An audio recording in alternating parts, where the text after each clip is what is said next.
Again welcome to our YouTube channel जिसका नाम है Bihar board English medium class 10।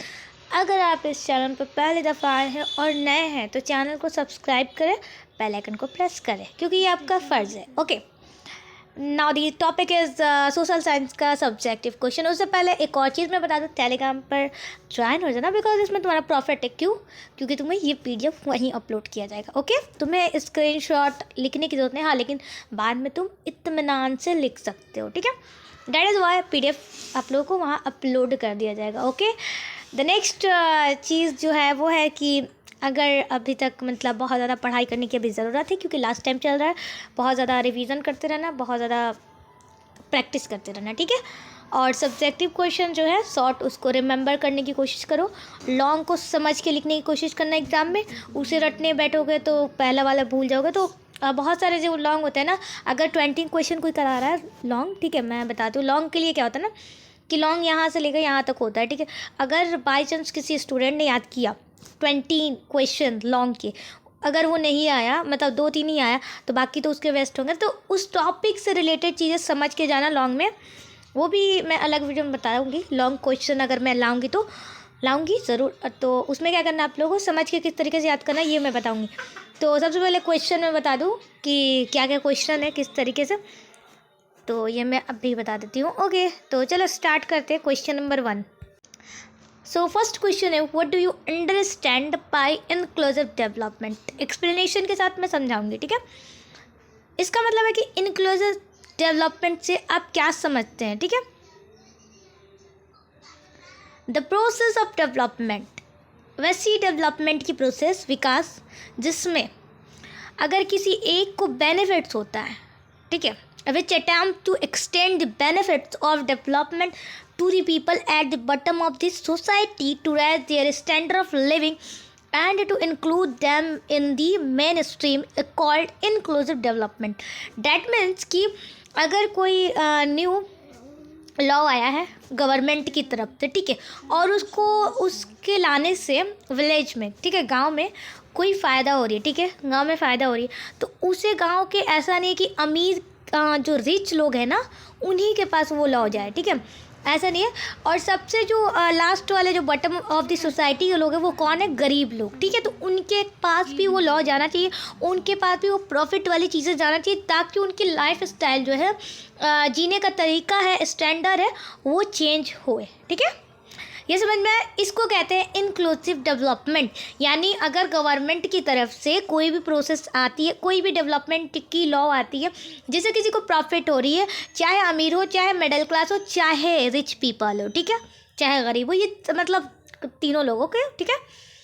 तो अगर किसी लाइक ऐसा नहीं होना चाहिए कि रिच पीपल लोगों के पास ही जाना चाहिए या मिडिल क्लास के पास नहीं, नहीं, तीनों में। अगर गरीब है तो गरीब के पास भी वो आपको क्या जाना चाहिए, वो लॉ जाना चाहिए, एंड अगर अमीर है तो उसके पास भी जाता है। देन इसी प्रोसेस को, इसी प्रक्रिया को कहते हैं इंक्लूसिव डेवलपमेंट। ओके, समझ में आया? होप इट की समझ में आया होगा। अब बस इसको थोड़ा सा समझ के याद कर लेना है, ठीक है, रट लेना थोड़ा सा। The next question is, what do you understand by globalization? Globalization से आप क्या समझते हैं? Okay, globalization means establishing coordination among the different economic of the world and connecting them with each other. In this system, there is no restriction on the import and export of goods under this economic of the world take the form of market. Globalization का मतलब होता है कि एक country को दूसरे country से जोड़ के रखना। किस तरीके से कि अगर मानो इसमें क्या होता है ना, अगर आप कोई सामान का एक्सपोर्ट करते हो या इंपोर्ट भी करते हो ना, इसमें कोई भी रोक टोक नहीं होता है, रिस्ट्रिक्शन नहीं होता है। ये इकोनॉमिक वर्ल्ड को पूरी तरीके से मार्केट में फॉर्म करता है। ठीक है, इसका मतलब होता है ग्लोबलाइजेशन वर्ल्ड को पूरी तरीके से एक दूसरे से क्या करता है, कनेक्ट करता है, कनेक्ट विथ ईच अदर। ये चीज़ें मैंने बताई, डेट इज़ थ्री थिंग जो यहाँ लिखी हुई है। ठीक है, the next question is, why is conservation of natural resources necessary? Okay, कि नेचुरल रिसोर्स का, संसाधन को हमें बचा कर रखना क्यों ज़रूरी है, ये पूछा जा रहा है हमसे। तो देखो, there are some natural resources on earth whose quality not quantity, okay, quantity is limited If we use such resources more than required, then they will get exhausted very soon, and after getting exhausted they cannot be recreated. Hence conservation of resources is necessary. तो मैं यहाँ बता रही थी आप लोगों को कि कंजर्वेशन ऑफ नेचुरल रिसोर्सेज क्यों नेसेसरी है। तो मैंने यहाँ पर पढ़ दिया था आप लोगों को लाइन बाय लाइन। तो अब मैं इसको थोड़ा सा हिंदी में आप लोगों को एक्सप्लेन करती हूँ। कुछ नेचुरल रिसोर्स ऐसे होते हैं हमारे पृथ्वी पे, ऐसे हैं जिनकी क्वालिटी नहीं क्वांटिटी, ओके यहाँ मिस्टेक है, बट क्वांटिटी क्या है, लिमिटेड है, यानी कुछ टाइम तक ही वो रहेगा। अगर उसका ज़्यादा हम लोग उस रिसोर्सेज का यूज़ करेंगे, अब बात करेंगे कौन से रिसोर्सेज मैम जिसका क्वांटिटी जो है लिमिटेड है। तो जैसे कोयला हो गया, पेट्रोलियम हो गया, लोहा हो गया, ये सारी चीज़ें क्या हम इनको ना ज़्यादा हम लोग यूज़ करेंगे ना तो ख़त्म हो जाएगा। ठीक है, ख़त्म हो जाएगा मतलब आगे नेक्स्ट जनरेशन के लिए नहीं बचेगा, समझे। तो इसके लिए क्या करना होगा, हमें थोड़ा सा कम यूज़ करना होगा, उपयोग करना होगा। एंड इसे मतलब बनाया नहीं जा सकता, they can not be recreated then, इसीलिए नेचुरल रिसोर्स, कुछ रिसोर्स को बचाना बहुत ज़्यादा नेसेसरी होता है। ठीक है ना, ओके। तो बहुत ईजी है, आप लोग याद भी कर सकते हो, बहुत हल्के हल्के वर्ड में है। ठीक है, तो ज़्यादा डिफिकल्ट वर्ड नहीं है। देन क्वेश्चन नंबर 4 पूछा जा रहा है, which items are made from petroleum. ठीक है, कौन सा आइटम पेट्रोलियम से बना होता है। ठीक है, तो petroleum is a power resource which has great importance in our life. It main use क्या है, fuel and means of transport. Apart from this, it is used as lubricant in industrial machine. Petroleum is used in making synthetic textiles, fertilizers, chemical industries, pesticides और artificial rubber. Okay. तो यहाँ कहा जा रहा है कि पेट्रोलियम जो power एक रिसोर्स है, ठीक है, बहुत ज़्यादा पावर रिसोर्स है। इसका ग्रेट इंपॉर्टेंस जो हमारी लाइफ में, हमारी ज़िंदगी में है, वो है फ्यूल के रूप में। जिसका काम क्या होता है, ट्रांसपोर्ट, मीन्स ऑफ ट्रांसपोर्ट के लिए काम आता है, जो हम लोग ट्रैवल करते हैं। ठीक है, अब बात करें इसकी और भी यूसेज के लिए, तो बात करते हैं जैसे इंडस्ट्रियल मशीन में लुब्रिकेंट का ये काम करता है पेट्रोलियम। ठीक है, उसी तरीके से पेट्रोलियम का यूज़ हम लोग टेक्सटाइल बनाने में भी काम करते हैं, फर्टिलाइज़र बनाने में भी काम करते हैं, केमिकल इंडस्ट्रीज़ में भी काम करते हैं, और पेस्टिसाइड्स बनाने में भी, और कुछ रबर मतलब आर्टिफिशियल रबर बनाने में भी पेट्रोलियम का यूज़ करते हैं। ठीक है, बस। Okay, the next question is, what do you understand by liberalization, privatization and globalization? अब देखो यहाँ 3 चीज़ों का क्या बोलता है, डिफिनेशन पूछा है। ठीक है, तो बहुत दो लाइन का है, बहुत इंपॉर्टेंट है ये पूछता है 2 नंबर में, बहुत वेरी शॉर्ट में। ठीक है, पूछेगा तुमसे, तुम्हें बताना है, या तो ये पूछ लेगा, या तो ये पूछ लेगा, या तो ये पूछ लेगा। तो तीनों तुम्हें रिमेंबर करके रखना है। अब मैं तीनों को थोड़े से एक्सप्लेनेशन के साथ अच्छे से समझा देती हूँ, ताकि तुम्हारे फेब्रुअरी के एग्ज़ाम तक, मतलब फाइनल एग्ज़ाम तक तुम्हारे दिमाग में फिट रहे, और तुम इसे नोट डाउन कर लेना, रिमेंबर कर लेना। अब बात करते हैं लिबरलाइजेशन क्या है। लिबरलाइजेशन मीन्स रिलैक्सिंग और रिमूव सच कंट्रोल्स विच प्रोमोट इकोनॉमिक डेवलपमेंट, यानी वैसे चीज़ों को या रिलैक्स करना या रिमूव कर देना। जैसे अगर मानो कि यहाँ से हमारे बिहार से उत्तर प्रदेश कोई सामान जा रहा है, ठीक है, ट्रक के माध्यम से, उसमें सरकार ने लगाया टैक्स, बट व्हाट इफ़ अगर सरकार उस पर टैक्स नहीं लगाती तो ज़्यादा बेस्ट नहीं था कि जाएगी, देन उत्तर प्रदेश का टैक्स, बिहार का टैक्स, देन बहुत सी चीज़ें, बहुत इकोनॉमिक डेवलपमेंट में बहुत सी चीज़ें गड़बड़ होंगी। देन उस चीज़ों को हमें क्या करना है, रिमूव करना, उसी को कहते हैं liberalisation. Privatization means the economic in which importance is given to the private sector instead of government interference and control. Privatisation मतलब होता है कि वैसी इकोनॉमी जिसके इम्पोर्टेंस दिए जाती हैं प्राइवेट सेक्टर में, वहीं कोई ना सरकार का उसमें इंटरफेरेंस होगा, ना दखल अंदाजी होगा, और ना ही उसके कंट्रोल होगा। किसकी, गवर्नमेंट का। वो सिर्फ एक प्राइवेट के लिए है कि उसके ऑनर ही उस पर कंट्रोल कर सकते हैं, इसमें कोई भी सरकार इंटरफेरेंस नहीं करेगी। थर्ड जो थिंक है वो है ग्लोबलाइजेशन। ओके, तो globalization means connecting the country economy with the international economy with the international. तो मैंने बताया कि एक देश को दूसरे देश से कनेक्ट करना, दैट इज मीन्स ग्लोबलाइजेशन, मैंने ऊपर बताया था। ठीक है, यहाँ मैं बता दूँ कि एक कंट्री के इकोनॉमिक को फिर इंटरनेशनल इकोनॉमिक से के साथ कनेक्ट करना, that means globalization. Simple word में ये है। ओके, clear out. Okay, the next question is, what do you understand by contour line, contour line से आप क्या समझते हैं? The line joining the places having sea height above the sea level. Okay, यहाँ सी है। ओके, सी height और सी level के जो उसके ऊपर वाली प्लेसेस से ज्वाइन करती है लाइन, उसको कहते हैं कॉन्टोर लाइन। और बहुत ज़्यादा डिफरेंट टाइप्स ऑफ लाइंस होती हैं जो डिफरेंट हाइट पर ड्रॉन की जाती है। ठीक है, इतना काफ़ी तुम्हें जाने के लिए, इतना लिख दोगे तुम्हें अच्छे से नंबर मिल जाएगा। एंड द थर्ड थिंग जो है एक इम्पॉर्टेंट बात वो ये है कि तुम लोग जब लिखना ना एग्ज़ाम में, तो कुछ इस तरीके से क्वेश्चन मत लिख के ना, टाइम वेस्ट होगा। हाँ, लेकिन इतना करके आना कि जो मेन पॉइंट है ना, लाइक दैट, कि उसको क्या करना है, आपको अंडरलाइन करना है। जैसे कैसे अंडरलाइन करोगे, एक मिनट। जैसे ग्लोबलाइजेशन वाला क्वेश्चन आया एंड इसमें क्या इंपॉर्टेंट है, जो हम अगर हम दिखा दिए ना एग्जामिनर को, तो उससे समझ में आएगा कि आपका जो ये डिफिनीशन है वो करेक्ट है। तो कनेक्टिंग द कंट्री, इसको क्या करेंगे, कुछ इस तरीके से अंडरलाइन करेंगे। अगर आप ब्लू से लिखे हैं तो आपको क्या करना पड़ेगा, ब्लैक से अंडरलाइन, या तो ऐसे, करेक्ट, ऐसे अंडरलाइन करोगे। मतलब कुछ कुछ वर्ड, जैसे इकोनॉमिक, कुछ कुछ वर्ड को अंडरलाइन करके आना, ताकि उससे ना मतलब मेन पॉइंट को, जैसे डेट वाली मैं आगे बताऊंगी कुछ। ओके, तो ज़्यादा क्लियर होगा। The next question, what are the obstacles of the unification. Okay, unification of Germany का मेन ऑब्स्टिकल्स क्या है? तो जो मेजर ऑब्स्टिकल्स हैं जर्मनी के यूनिफिकेशन में, तो वो 300 के छोटे स्टेट्स और बड़े स्टेट्स में थे।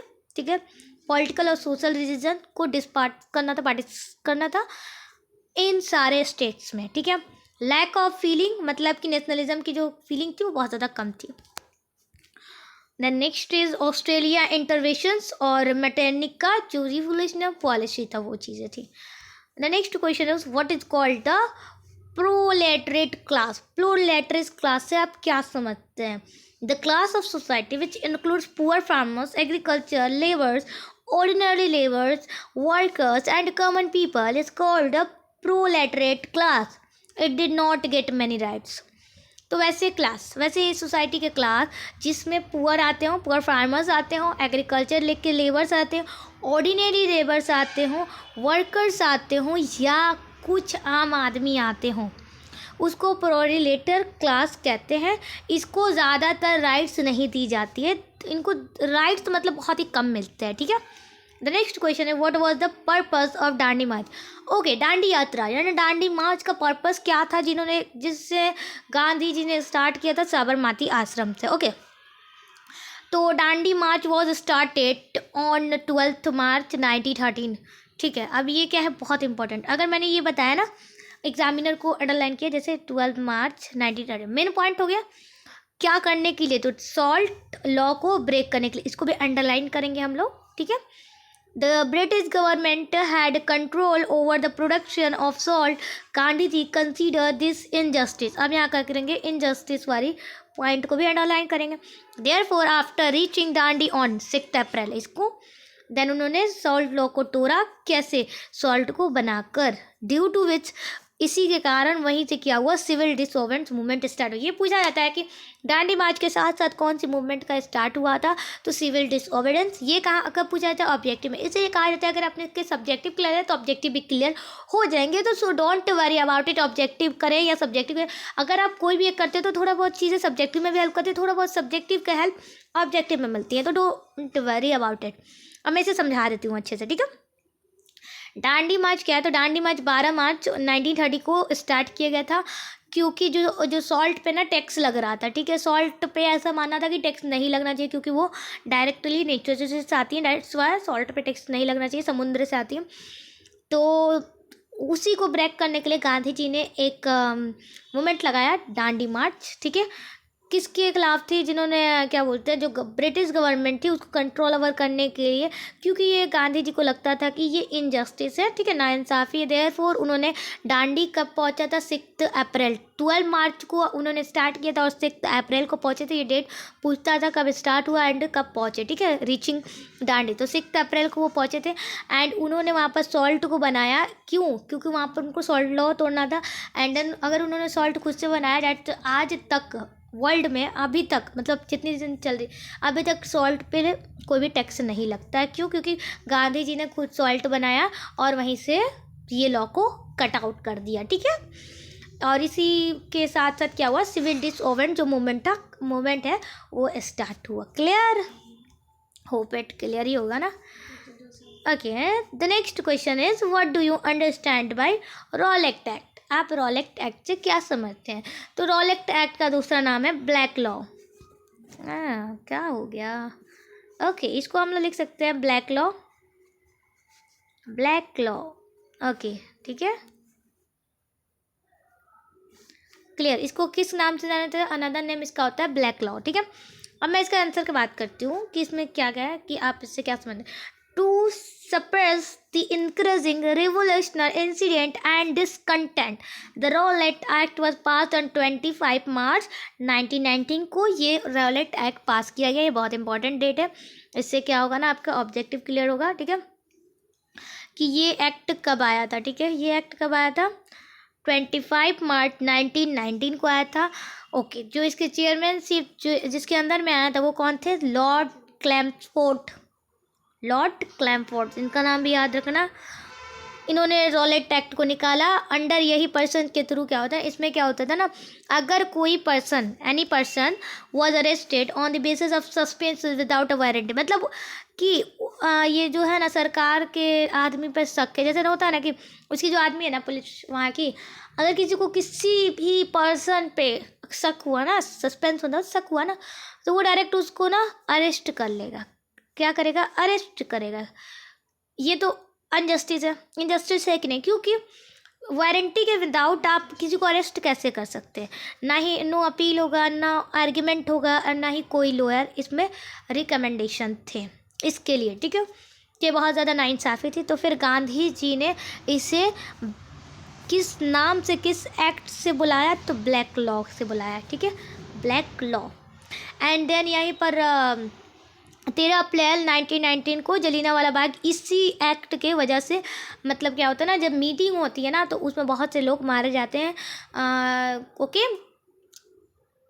13 अप्रैल 1919 को जलियांवाला बाग का इंसिडेंट हुआ था। ठीक है, ये भी याद रखना, डेट बहुत इंपॉर्टेंट है, एक्स्ट्रा नॉलेज। 11 नंबर क्वेश्चन होगी, डिफाइन कॉम्युनलिज्म। कॉम्युनलिज्म से आप क्या समझते हैं? When we say that it is a religion that builds society, then communal politics is born and thinking based on this concept is communalism. कि अगर हम कहते हैं, हम लोग कोई भी कहते हैं कि एक रिलीजन के बारे में या सोसाइटी के बारे में बिल्डअप करते हैं एक सोसाइटी को, देन वहाँ पर क्या होता है, पॉलिटिक्स का जन्म होता है, उसके बारे में सोचते हैं इस कंसेप्ट पे, उसको कॉम्युनलिज्म कहते हैं। अकॉर्डिंग टू दिस, इसके अकॉर्डिंग में क्या होता है, पीपल एक पर्टिकुलर रिलीजन पर और सेम कम्युनिटी के होते हुए भी, मतलब पर्टिकुलर रिलीजन पर क्या करते हैं, बिलोंग करना, बिलीव करना स्टार्ट कर देते हैं। उनकी जो फंडामेंटल और इम्पॉर्टेंट इंटरेस्ट रहती है वो सेम रहती हैं। Okay, clear. The next question, right any 4 causes of communalism. Communalism के 4 कारण बताने हैं। ठीक है, तो नैरो रिलीजियस आइडियोलॉजी की वजह से होता है, और consider one own religion superior to other religion, एक अपने खुद के धर्म के लिए सुपीरियर होता है अदर रिलीजियस के कंसिडर में। देन थर्ड, कि एक अदर रिलीजियस के लिए हेट फैलाना, मतलब नफरत फैलाना दूसरे धर्म के लिए। दैट इज़ वाई ये भी एक कारण है कम्युनलिज्म करने का, होने का। ठीक है, देन होता है not considering national interest for own religious interest, मतलब खुद के जो धर्म है, खुद का रिलीजियस है, उसमें खुद में उनका इंटरेस्ट नहीं रहता है, मतलब नेशनल इंटरेस्ट नहीं रहता है, कंसिडर उनको मतलब उतनी परवाह नहीं होती। ठीक है, the next is what do you understand bye democracy. आप डेमोक्रेसी से क्या समझते हैं? डेमोक्रेसी मीन्स क्या होता है, रूल ऑफ द पीपल, मतलब लोगों के द्वारा रूल किया गया। ठीक है, इन डेमोक्रेसी क्या होता है, जो पीपल होते हैं वो खुद पार्टिसिपेट होते हैं गवर्नेंस में। ठीक है, उनका सीधा जो इरेक्ट होता है ना, वो खुद वो रिप्रेजेंट करते हैं। ठीक है, जो गवर्नमेंट है उनको खुद आंसर करती है, जवाब देती है, जो पीपल असेंबली में रिप्रेजेंटेटिव होते हैं। दस, जो बेस्ट डिफिनेशन दिया गया है डेमोक्रेसी के लिए किनके द्वारा, अब्राहम लिंकन के द्वारा। ये मैंने बहुत बड़ा ऑब्जेक्टिव में करा है कि ये डिफिनेशन, ये स्टेटमेंट किसके द्वारा कही गई है, उनके द्वारा जो है according to him democracy is the government of the people by the people and for the people. लोगों के द्वारा मतलब जनता के द्वारा, जनता के लिए और जनता का, इसको कहते हैं लोकतंत्र। Okay, this is the statement and ये आपसे बहुत बार ऑब्जेक्टिव में पूछा जाता है, तो मैंने ये बताया किसके द्वारा लिखी गई है, किसके द्वारा कही गई है, तो ये अब्राहम लिंकन के द्वारा ये डिफिनीशन दी गई है। तो आप डेमोक्रेसी से बस इतना भी पूछे तो आप ये भी लिख कर आ सकते हो। डेमोक्रेसी 2 नंबर में पूछे तब, थोड़ा सा 5 नंबर में अगर पूछ लेना तो ये इतनी पूरी लिख कर आ सकते हो। हाँ, बाई चांस थोड़ी बहुत चीज़ें थोड़ी बनावटी लिख सकते हो आप। मैं इतनी बोलूँगी 2-3 पेज मतलब 4 पेज अच्छे से लिख लिया है ना आपने, तो उसके बाद की राइटिंग थोड़ी सी दिमाग में लगा के लिखना। और बाकी जो शुरुआत वाली पेजेस का अगर आप लिखने जा रहे हो ना तो बहुत अच्छे तरीके से रिप्रेजेंट करना, ठीक है। The next question is suggest any 3 measures to prevent devastations caused by tsunami. मतलब सुनामी के द्वारा जो भी नुकसान हुए उनसे बचने के लिए 3 हमें सिंपल सा स्टेप पूछा जा रहा है, ठीक है।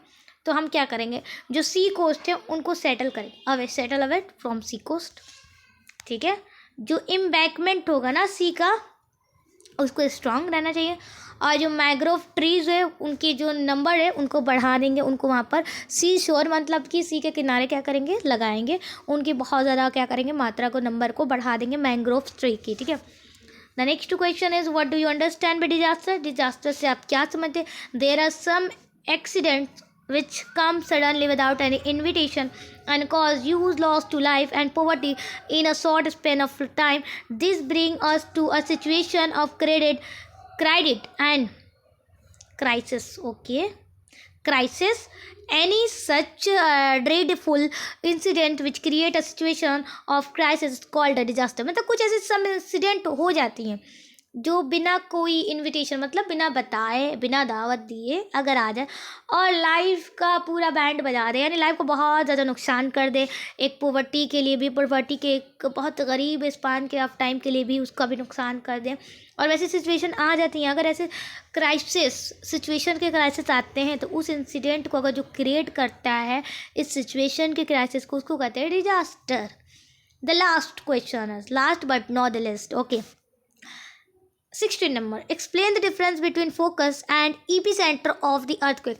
अर्थक्वेक का एपिसेंटर और फोकस क्या है उनके बारे में। Okay, the centre on the earth surface, जो अर्थ सरफेस के ऊपर जो सेंटर होता है जहाँ पर अर्थक्वेक वेव्स आती हैं, पहली बार होती हैं, यानी अर्थक्वेक यानी भूकंप आती हैं, ठीक है, पहली दफ़ा हिलती हैं, उसको हम लोग कहते हैं एपिसेंटर।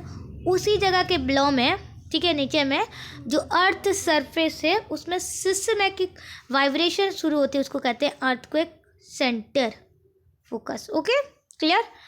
तो आज के लिए इतना ही। ये बहुत ज़्यादा इंपॉर्टेंट सब्जेक्टिव क्वेश्चन है, आप लोगों को इसका पीडीएफ मिलेगा हमारे टेलीग्राम चैनल पर। तो अगर आप चैनल को पहली दफ़ा आए हैं और चैनल को ज़्यादा से ज़्यादा शेयर करें, चैनल को सब्सक्राइब करें। मिलते हैं नेक्स्ट वीडियो में, तब तक के लिए आप अपने बोर्ड एग्जाम के लिए प्रिपरेशन करें। हमारा चैनल आपका साथ है, मिलते हैं, बाय।